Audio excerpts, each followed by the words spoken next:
Hi guys, this is Miss Marie, and as promised, this week's video is about Montessori activities and play spaces that you can incorporate in your everyday life for your toddler.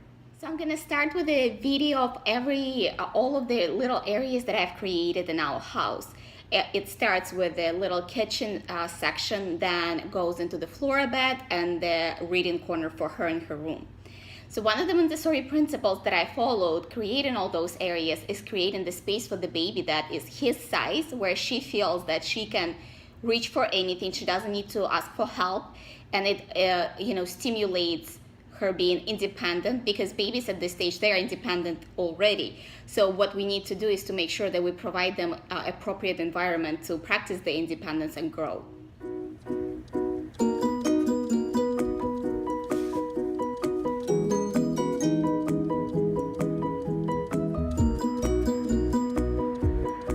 Just turned 16 months and she's much more independent and wants to do everything herself. Plus she wants to mimic me and everything that I do. And one of the things that I started doing with her was little routine for breakfast. So our routine consists of, we set up the table, and it's actually a Montessori based activity. I want to give a disclaimer for you guys. I'm not Montessori certified. I read books, and I also visited a few Montessori schools and preschools just to get a feeling for the methodics. So I incorporate parts of it, and I don't follow it 100%. So wherever you take from here, take it with the understanding of those things. Anyway, so our routine is, we set up the table, I take out the placemat, and I tell her we're gonna put it on the table, and we walk together and I put it on the table. Then I get out her plate, I put berries, for example, if it's breakfast, I put the berries and I put utensils. Eventually, she will be the one who will be doing it herself. Setting up the table is one of the first steps that you can incorporate as early as 15 months. So your baby by a year and a half will be able already to actually set their own table and prepare a simple snack. So you can take a quick look, and I will continue.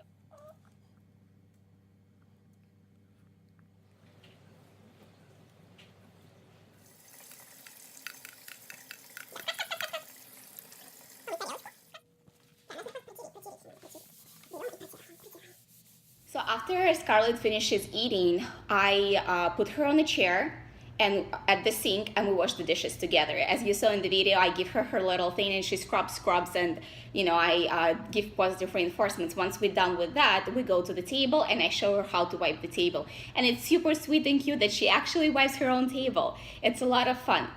Another thing that I've incorporated is, and actually it's based on the book that I'm reading. I'm going to put the link to the book in below so you guys can get a feeling where I've got inspired. What they said is, because babies at this stage are from starting 15 months, when they're independent and on the go, they really want to mimic you.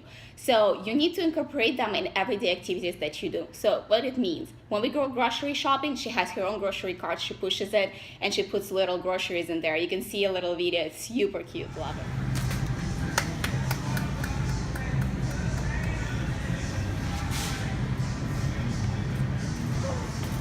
Thing. If I'm sweeping the floor, she's sweeping the floor with me. She has her own broom, which my suggestion, don't go and buy the toy brooms. Just buy a small set of the broom with a scooper and buy the same one for yourself, because Scarlett always wants to use exactly what I use. So actually I end up using her toy broom, and just so she, wants to actually use it, and she uses the actual. Also, we water the plants together. When she waters the plants outside, she uses the hose. Inside, she has her own watering can, and I teach her how to use it. We have actually two different sizes. She prefers the big one. Another thing about the babies of this age, they like to carry big, heavy objects in their hands. It's something about it that they learn how to walk with things in their hands, and it's going to be a big theme for them all up until 2 years. Together with feeding, I'm sure you've already noticed what I've done. I put an actual table and chairs for Scarlett, so she doesn't have to use her feeding chair anymore, which is great. I loved our feeding chair up until we stopped using it, and honestly, I think I could have incorporated this table and chairs ever since she turned 1.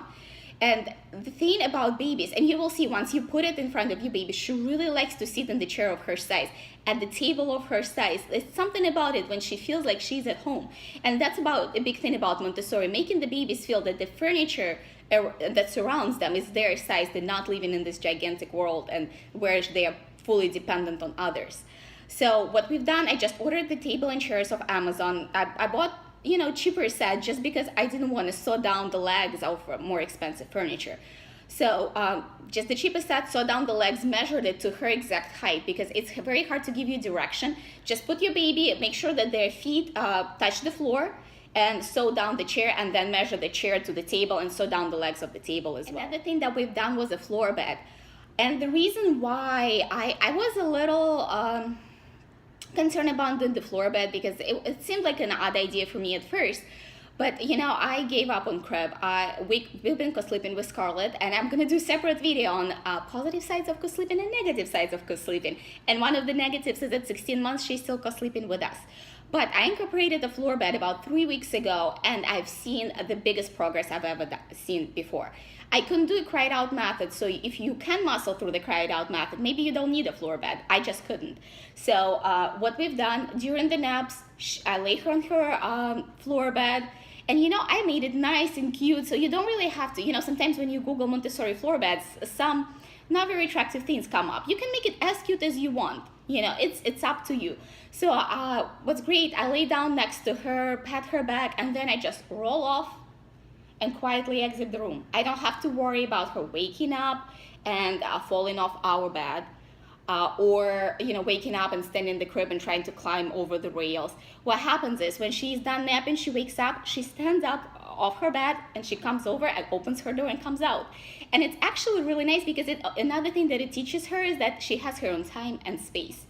So I love it. So I also did a blog post on all the things that I mentioned, and I'm gonna put the link in below. You can check out my blog on Tumblr. I hope it's gonna be helpful. I also am gonna put the link to the video, to the book that I mentioned. And I want to thank you all guys for subscribing. I really feel the love and support. I love your comments, and I love that you request certain videos like a day in life or what is my health routine. I'm going to be working on those. It's a little harder to film those because I can't just sit down and film it. I have to film it throughout the day, and it makes it a little more challenging because I try not to have my phone in front of Scarlett. So I have to pick out the day where I'm going to break my rule about wiping my phone out all the time. So I'm working on those. So the next week's videos, I will be covering positive and negative sides of co-sleeping, as I mentioned. Also, I'm going to cover our toy collection because I've incorporated a lot of developmental toys based on Montessori, not only just some things that I found, and a lot of other cool stuff. So make sure to like, subscribe, and share. Bye, guys.